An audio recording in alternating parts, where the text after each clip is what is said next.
amplio. Ya vamos a tratar de simplificarlo, viendo la fisiopatología y algunas cosas van a salir por deducción. Perdón. Bueno, ustedes recuerdan que el hígado recibe los nutrientes y oxígeno a través de la arteria hepática y la vena porta. Todas estas sustancias entran al hígado, son metabolizadas y van a salir a través de la suprahepática a la cava superior. Acá tenemos la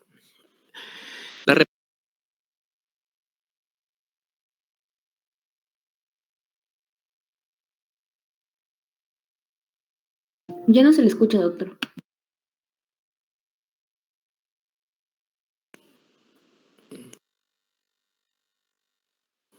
¿Hola, se escucha? Sí, ahora sí se le escucha. Sí, perdón. Bueno, vamos a repetir. Entonces, como le decía, los nutrientes y el oxígeno van a llegar al hígado a través de la arteria hepática y la vena porta, van a metabolizarse en los hepatocitos y van a salir a través de la suprahepática hacia la vena cava. Acá está un levolivio hepático, donde se ven los vasos portales periféricos con las arterias hepáticas. Llegan hasta los hepatocitos, todas las sustancias van a ingresar a través de estos espacios donde se van a metabolizar y su contenido se va a drenar a la vena centrolobulillar. Estas se van a juntar, van a aglomerar y van a drenar a la suprahepática y a la vena cava. De forma inversa, la bilis va a producir y va a ir en forma inversa hacia la periferia, hacia los canalículos biliares, que también se van a juntar y a través del hepático derecho y hepático izquierdo, conducto hepático derecho y hepático izquierdo, hacen el hepático común, se asocian al cístico, forman el colédoco y drenan al intestino. Bueno, ese es más o menos el flujo. Ahora, acá tenemos la representación histológica de un hepatocito normal, una estructura poligonal, donde se ve una adecuada cantidad de hepatocitos, ¿no? Y abajo vemos la estructura de un tejido de un tejido cirrótico. Un hígado cirrótico donde se ve primero que toda la estructura desordenada, debido a los procesos inflamatorios crónicos ha sido reemplazado parénquima por fibrosis y hay unos nódulos de regeneración. Entonces, debido a la inflamación crónica por diferentes causas, la hepatitis crónica va a generar fibrosis y no regeneración que se define a cirrosis hepática. Bueno, entonces tenemos una disminución del parénquima hepático. O sea, como en los hepatocitos, la cantidad de hepatocitos ha disminuido, el hígado no va a poder cumplir sus funciones. No va a poder almacenar glucógeno y va a ser paciente hipolicemia. No va a poder metabolizar los fármacos adecuadamente. Otra de las grandes funciones del hepatocito es producir proteínas. No va a producir albúmina, factores de coagulación y proteínas transportadoras de hormonas, sobre todo las hormonas sexuales. Ya saben que en los cirróticos hay un hiperestrogenismo, hay un desorden hormonal. Ahora, el hígado, como cambia su parénquima por fibrosis, por tejido fibrótico, se vuelve rígido. Eso va a condicionar colestasis, o sea, no va a haber adecuado secreción de la bilis, e hipertensión portal porque no va a haber adecuado flujo sanguíneo, no hay tránsito sanguíneo. Entonces, lo más importante que va a explicar casi toda la patología es la hipertensión portal. Esta es la madre de todos. Hay que entender bien cómo se genera la hipertensión portal. Entonces, esto según, hay un consenso en el Babeno, ahora está en el Babeno 7, donde se ponen de acuerdo de todas las diferencias que hay entre diagnóstico, manejo, tratamiento y pronóstico. Entonces acá tenemos ya un hígado cirrótico, fibrótico, nodular, que va a condicionar aumento de la resistencia al flujo sanguíneo. Es un efecto mecánico, porque la estructura está cambiada, hay fibrosis y hay oclusión vascular. Pero también hay una condición dinámica. Ya los astrocitos, los que están en las células intersticiales, ahí va a generar una difusión endotelial con un aumento del tono vascular que también va a aumentar la resistencia, el flujo sanguíneo. Por otra parte, a través de sustancias como el óxido nítrico, el CO2, el glucago, la endocannabinoides, va a generar un estado de hiperfiltrado, un estado hiperdinámico, perdón, y un incremento del flujo portal, ¿ya? Y además una neoangiogénesis, ¿no? Entonces tenemos aumento de la resistencia con aumento de flujo, y por la ley de Ohm, cuando aumenta la resistencia y aumentas el flujo, aumentas la presión. Entonces la presión va a aumentar en todo el sistema portal y se va a transmitir en forma retrógrada. De forma retrógrada, y esta presión se va a transmitir hasta los vasos, a los vasos gástricos, y hacia las venas ácidas se van a transmitir al esófago, ¿no? Entonces, tenemos mayor gradiente de presión. Ahora, ¿cómo tú demuestras la hipertensión portal? Se tiene que demostrar midiendo la gradiente de presión entre la vena porta y la vena cava. Eso se define hipertensión portal. Ahora, normalmente la gradiente tiene que ser menos de 5, ¿ya? Hay un concepto, le hablan de enfermedad hepática crónica avanzada compensada. Es bueno que vean, porque van a ver esta nomenclatura. Eso es en inglés, es la enfermedad hepática crónica avanzada compensada. O sea, de estos pacientes tienes pacientes con hipertensión portal no clínicamente significativa y clínicamente significativa, y el que nos interesa es este. El paciente con hipertensión portal clínicamente significativa tiene una gradiente de presión venosa portal mayor de 10 milímetros de mercurio. Ya. Ahora, ¿cómo medimos la presión la gradiente de presión? Por cateterismo, a través de la vena cava o la vena femoral, uno ingresa hacia la suprahepática. ¿Ya? Ingresa, este catéter tiene un balón que infla el balón y ocluye el flujo. Eso le llaman presión de cuña. Luego suelta el balón y disminuye el flujo. Eso va a representar la presión de la vena porta. Entonces, esa diferencia de presiones te va a dar la gradiente de presión. Como es un procedimiento invasivo, muy pocas veces se hace solo en estudios, existe una alternativa. Si tenemos el concepto de que mayor fibrosis y mayor rigidez, hay una forma indirecta de medir la rigidez hepática mediante un examen que se llama elastografía transitoria. Entonces, esto es como un ecógrafo que te va a mandar impulsos mecánicos, y que te va a medir la elasticidad del hígado, ¿ya? Entonces, mediante la medición de la rigidez hepática, va más o menos a orientarnos qué tan lesionado está el hígado, qué tan fibrótico está. Se dice que la medida son kilopascales. Cuando es menos de 10 kilopascales, se descarta la fibrosis hepática. Pero acá es 15. La medida es entre 10 y 15, se sugiere más de 15, altamente sugestivo, más de 20 se asume que tiene fibrosis. Ahora, si a eso le pones un indicador que es el recuento de plaquetas, si tú tienes la elastografía hepática con más de 20 kilopascales y unas plaquetas menos de 150,000, este paciente requiere una endoscopía diagnóstica porque hay alta probabilidad que tenga varices esofágicas. ¿Sí? ¿Me escuchan? Sí, doctor, se la escucha. Ok, acá vemos la representación gráfica del hígado y el sistema portal con el sistema cava, ¿no? Entonces la presión se va a transmitir hacia las gástricas a las gástricas, y a través de los ajos hacia el esófago. Y ahí va a aparecer la primera complicación de la cirrosis hepática, las varices esofágicas. Entonces tienes un paciente que tiene criterios de hepatopatía crónica.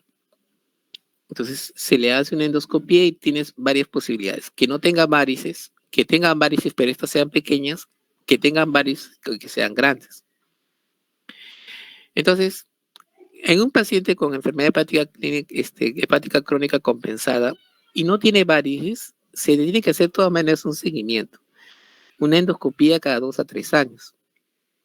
Si este paciente tiene enfermedad crónica compensada, tiene varices pequeñas, se le hace cada 1 o 2 años, pero ya se inicia terapia profiláctica, beta bloqueadores, que se usa propranolol o carvedilol, ustedes ya lo han visto eso. Pero si este paciente tiene varices grandes, el seguimiento tiene que ser anual, ya tiene que hacer terapia por endoligadura más beta bloqueadores, ¿ya? Entonces, con respecto a las varices, hay diferentes clasificaciones. Hay pequeñas, medianas y grandes, ¿ya? Pero a fines prácticos nos interesa si son pequeñas o son grandes, porque las medianas se van a tratar como las grandes. ¿Cómo defines si son pequeñas? Son menos de 5 milímetros y grandes que son más de 5 milímetros. Pero eso es aproximado, ¿no? Las menos de 5 milímetros van a ser venas mínimamente elevadas y las más de 5 milímetros van a ser grandes, tortuosas, violáceas y ocupan más de un tercio de la luz del esófago. Y aparte también, ustedes cuando vean en los informes de endoscopía van a reportar signos rojos. ¿Qué son los signos rojos? Son signos subjetivos de probable riesgo de sangrado. Entonces hay varios signos rojos y el más importante y el más peligroso son los hematoquistes. ¿Qué es este signo? Es por la vena, este es un cordón venoso, tortuoso, se ve como una pequeña tetita, ¿no? La de tetilla, que ese es un signo casi inminente de reciente o próximo sangrado. Ahora, sobre cómo es la conducta frente a un paciente que tiene hemorragia digestiva o que ha sangrado por varices esofágicas. Al llegar a la emergencia, se tiene que primero estabilizar al paciente, ¿no? Medidas de reanimación, reponer volúmenes, transfundir sangre, estabilizar al paciente. Luego se tiene que dar una profilaxis antibiótica. Acá solamente usamos ceftriaxona 1 gramo endovenoso por día por 5 a 7 días. ¿Y eso para qué? Porque hay el riesgo de peritonitis bacteriana espontánea. Pacientes con cirrosis hepática que tienen hemorragia digestiva tienen alto riesgo de peritonitis bacteriana espontánea, que es una complicación que le vamos a explicar después. Luego comenzamos a dar fármacos para controlar la presión portal. Idealmente terlipresina, pero no lo tenemos disponible, se da en bolos endovenosos cada 4 horas. O alternativamente, que sí ustedes van a verlo frecuentemente, es el octreotide. El octreotide es un derivado de la somatostatina y administramos a una razón de 50 microgramos en bolo y luego seguimos 50 miligramos por hora durante 5 días. Y esos 5 días nos va a dar tiempo para hacer una conducta terapéutica. Por ahí es el manejo de la emergencia. Entonces, luego que se ha estabilizado el paciente, se han estabilizado los niveles de volumen sanguíneo, vamos a hacer una endoscopía diagnóstica para confirmar diagnóstica y también terapéutica ante la posibilidad de hacer una endoligadura endoscópica. ¿Ya? Entonces aquí vemos una imagen de el esófago donde es por succión. Se succiona y se deja una banda elástica y esto evita que esta vena siga sangrando. Pero también se puede hacer escleroterapia, o sea, conoce una inyección a este nivel de una sustancia que va a ser irritante y va a colapsar el vaso, ¿no? Usamos etanolamida, pero también se puede hacer alcohol absoluto. Bueno, ya tenemos la confirmación de la endoscopía, pero ¿qué pasa si el paciente sigue sangrando? Si sigue sangrando y el sangrado es incontrolable, no se le puede ligar o la escleroterapia no es efectiva, ese paciente debería en teoría pasar a debridación portosistémica intrahepática transyugular, los famosos TIPS, que acá no se hace. Entonces, alternativamente, cuando el sangrado es incontrolable o se espera todavía la endoscopía terapéutica, uno puede hacer una oclusión mecánica. Y eso sí lo tenemos. Es el balón de la sonda de Sengstacken. Es una sonda como una sonda nasonástica, pero tiene triple lumen. Acá está. Esta sonda va a ingresar por la nariz hacia el esófago y el estómago. Entonces tienen una pequeña bolsita que se va a hinchar en el fondo del estómago, que va a atrapar la sonda en el estómago, y luego tiene una bolsa más larga que va a aumentar la presión y va a colapsar las venas. Esta medida es temporal, máximo 24 horas, que nos va a dar tiempo para ver una medida terapéutica más efectiva. Ahora, eso es con respecto a la hemorragia digestiva. La otra complicación más frecuente son las ascitis. La ascitis, la fisiopatología es un poco variada. Se define con aumento del líquido en cavidad peritoneal, ¿no? En teoría, más de 25 mililitros ya se debería considerar ascitis. Ahora, eso se puede dar clínicamente o por ecografía. Ahora, ¿cuál es la importancia de la ascitis? El líquido peritoneal es importante porque primero que es la patología más frecuente en el cirrótico, de 40 a 60%, y es de mal pronóstico y de mala calidad de vida. La citis va a marcar una diferencia entre pacientes estables o inestables. Entonces, dentro de la fisiopatología, ya hemos hablado de la hipertensión portal en antes y la insuficiencia hepática, pero acá se agrega otro concepto, la translocación bacteriana. Hay unas proteínas moleculares asociadas a daño o asociadas a patógenos que intervienen en un proceso inflamatorio, un estado inflamatorio oxidativo severo que va a generar disfunción cardíaca, que va a condicionar más estados hiperdinámicos, va a generar vascularización esplénica, más estado hiperdinámico, y esto va a generar una disminución del volumen circulante efectivo. Entonces le va a llegar menos sangre a la arteriola aferente en el riñón, y este va a activar todo el sistema, la cascada del sistema renina, angiotensina, aldosterona. Y como resultado, ¿qué va a hacer? Va a retener agua y sal. Y esa agua y sal se va a acumular, como el paciente tiene albúminas bajas, ya no en el terreno vascular, sino en los espacios, en los intersticios, ¿no? Y en el líquido peritoneal, y va a generar la citis.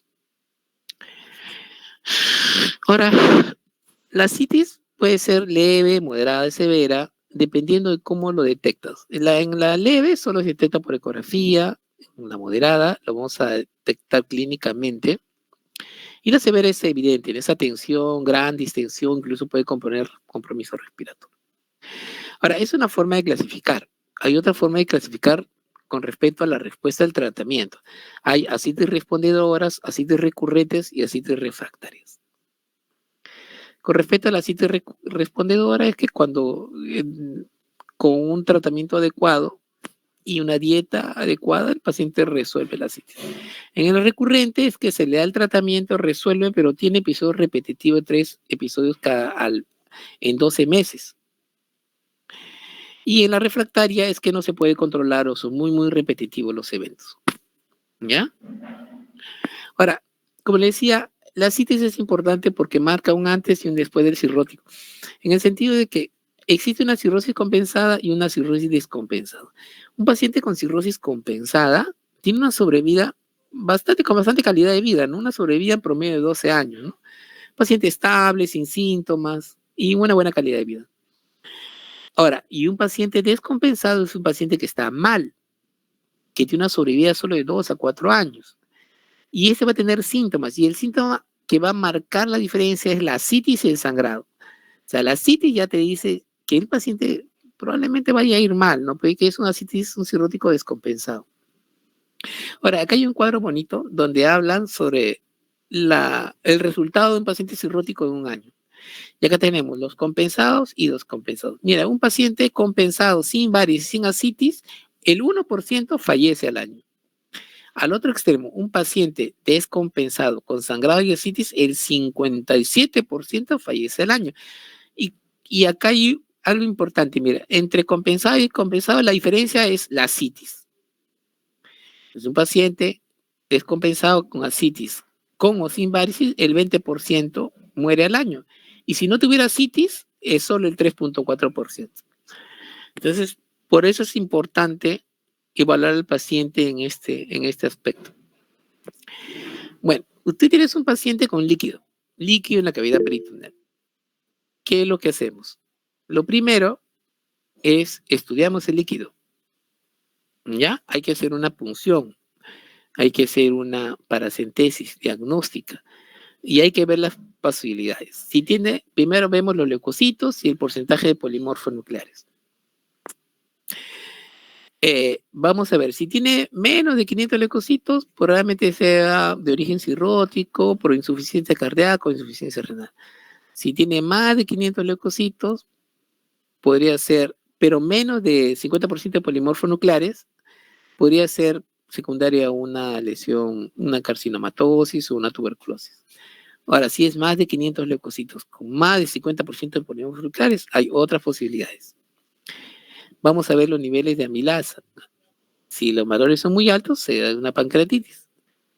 Ahora, si se encuentra en este estudio un germen, proteínas menos de 1 gramo, glucosa más de 50 y desoxigenasa láctea menos de 250, se define peritonitis bacteriana espontánea. pero encontramos en el estudio muchos gérmenes, proteínas altas, más de 2.5, glucosas muy bajas, menos de 50, hidrogenasa alta, más de 225, es una peritonitis bacteriana secundaria. Y esto es importante para una conducta terapéutica, ¿ya? Y algo muy importante que olvidé decirle, recuerda, ustedes ya saben que hay que hacer el GASA, ¿no? La gradiente de albúmina cero acítica, ¿ya? Para definir como el acítico por cirrosis tiene que ser más de 1.1 gramos por decilitro. Bueno, tenemos un paciente con ascitis, una cantidad líquido nominal significativa y vamos a proceder a tratarlo. Lo importante es restricción de sal, no se restringe agua y se comienza con diuréticos para tratar de mirar la sal. O sea, recuerdan que la génesis es el eje renina-angiotensina-aldosterona, entonces hay que romper el eje. Usa furosemida, rozón de 40 miligramos con espironolactona 100 miligramos y el objetivo es disminuir el peso del paciente a 0.5 a 1 kilo por día. Ahora, si esto no es efectivo con la furosemida y espironolactona, se puede duplicar la dosis hasta 4 veces, teniendo un tope de furosemida de 160 y espironolactona de 400. Ahora, ¿qué pasa si el paciente no responde? Si el paciente se la administra y no responde, no baja la cantidad de peso. Si el paciente no baja 0.8 kilos en 4 días, se dice que el paciente no tiene respuesta, no responde. Entonces tenemos otro problema. Tenemos un paciente que no resuelve a diuréticos, se le da dosis tope y no resuelve. Y tiene ascitis y una ascitis tensa. Entonces, incluso algunos pacientes la ascitis es tan tensa que le bloquea la deglución, la alimentación, incluso la respiración. En esos casos hay que hacer paracentesis, hay que extraer de forma mecánica el líquido de la cavidad peritoneal. Se llama una paracentesis siempre con suplemento de alúmina. La reposición porque se saca el líquido, se saca también alúmina. La reposición es de 6 a 8 gramos por cada litro extraído con un monitoreo hemodinámico, ¿no? Se puede sacar grandes volúmenes si es que se tienen los instrumentos, sobre todo si se tiene para reponer albúmina. Si no se tiene albúmina, uno tiene que ser cauto y sacar pocos volúmenes o lo mínimo tolerable. Ahora, hay un dato que estaba viendo sobre la velocidad de infusión de la albúmina. La albúmina viene al 20% por 50 mililitros, que representan 10 gramos por cada frasquito. Esto se tiene que administrar en un mínimo de 20 minutos, no más de 30 minutos, porque tiene que haber una velocidad de infusión. Ahora, ¿qué pasa si a pesar de la paracentesis el paciente vuelve a retener líquidos y no hay respuesta a la paracentesis ni a los diuréticos, se da una ascitis refractaria? Y el tratamiento es trasplante hepático o derivación por TIPS, ¿no? Ahora, eso es con respecto al tratamiento de la ascitis no infectada. ¿Se acuerdan que hicimos un cuadro donde vimos que hay la posibilidad de que encontramos bacterias, proteínas altas, ¿no? Entonces, tenemos una posibilidad de que esté infectado el líquido cítrico. Y hay dos condiciones, que sea espontánea o que sea secundaria. Cuando es espontánea, es por la translocación bacteriana, generalmente Escherichia coli. Y lo que hacemos, aparte de todo el soporte del paciente cirrótico, manejamos con un antibiótico, una cefalosporina de tercera generación por 3 a 7 días.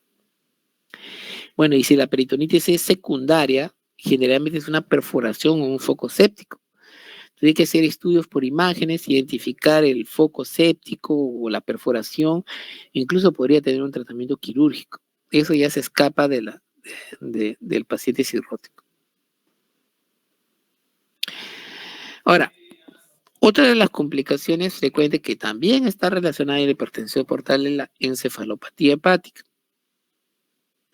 Es algo muy frecuente e importante, ¿ya? Entonces, normalmente, producto de la agregación de las proteínas, los aminoácidos, se produce amoníaco. Este amoníaco normalmente va a ingresar al hígado, al hepatocito, y por el ciclo de la urea se va a eliminar como urea por vía urinaria, por el riñoncito. Hay otra vía, hay una vía, cuando el ciclo de la urea es por los hepatocitos periportales, ¿no? Pero hay algunos hepatocitos perivenulares que están relacionados con la glutamina. Ahora, esta vía de la glutamina también se ve en el músculo y también en el cerebro, pero es mínimo. La vía más importante de eliminación de la urea es a través del hígado. Oye, ¿en qué pasa en el paciente cirrótico? El paciente cirrótico tiene parénquima disminuido y no puede manejar toda la cantidad de amoníaco. Entonces, ¿qué va a pasar? Este amoníaco va a pasar al cerebro. Y hay diferentes teorías sobre cómo se genera, qué genera este amoníaco en el cerebro. Va a haber edema cerebral, hipertensión intracraniana, disfunción neuronal y va a causar un complejo neuropsiquiátrico.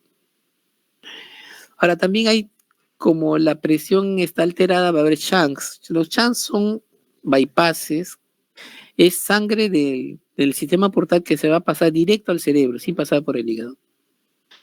Bueno, ahora, ¿se acuerda que le hablé de la vía del glutamato? Es importante porque como no hay hígado que pueda metabolizar por vía del ciclo de la urea, hay una pequeña alternativa, que es el músculo. El músculo también puede producir el amoníaco cuando se asocia a glutamina y lo metaboliza. Por eso es importante. Por eso es importante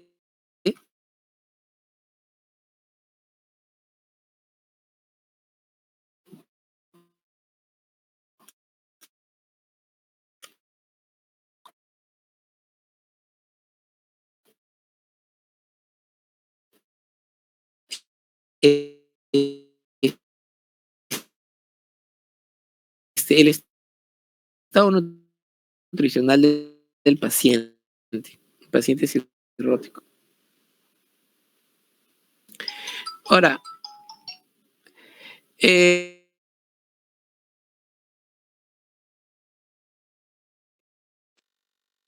Doctor, disculpe, se le está entrecortando su audio. es importante manifiestar, ¿es encima o está? ¿Pierde la señal? Ok. Listo.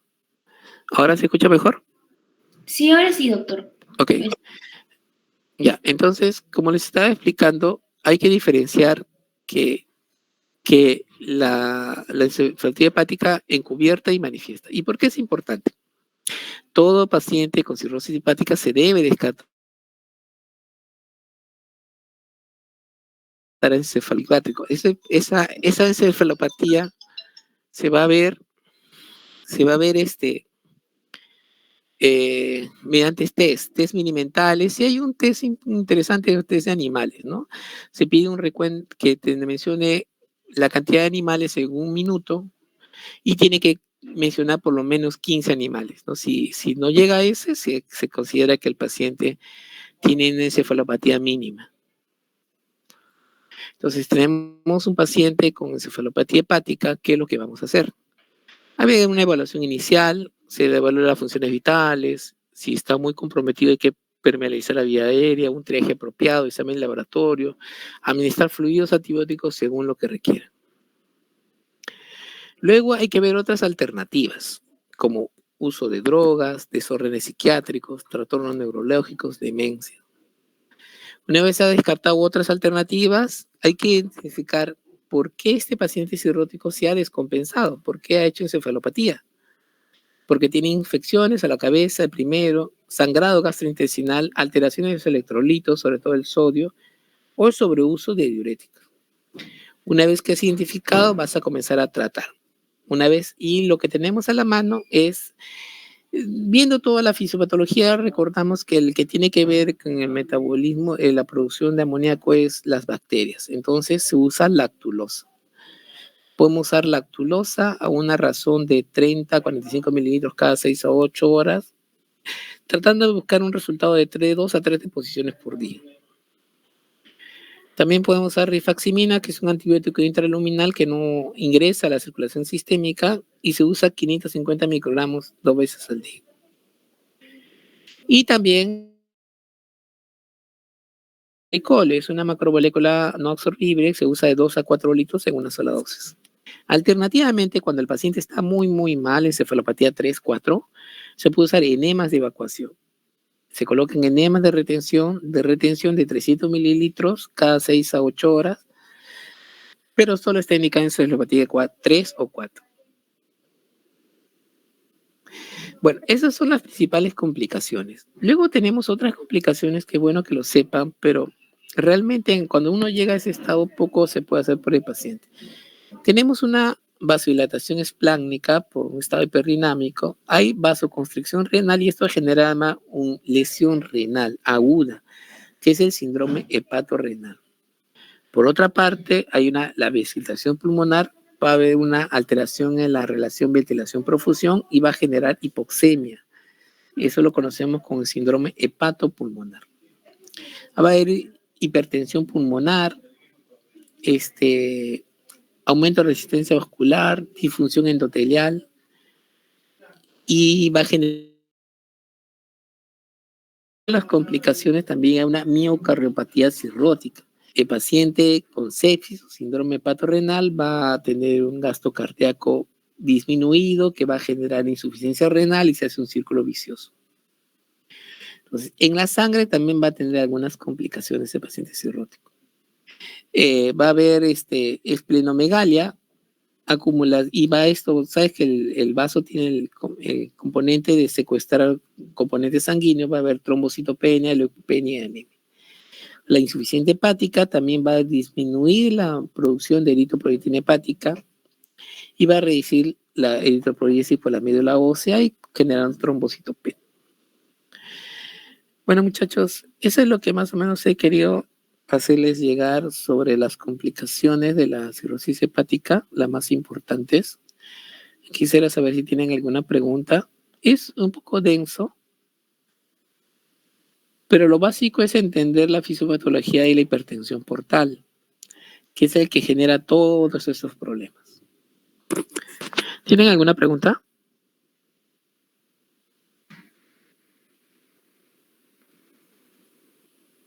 ¿Hola? Todo claro, doctor. Ok. Listo, muchachos. Espero que les sea útil.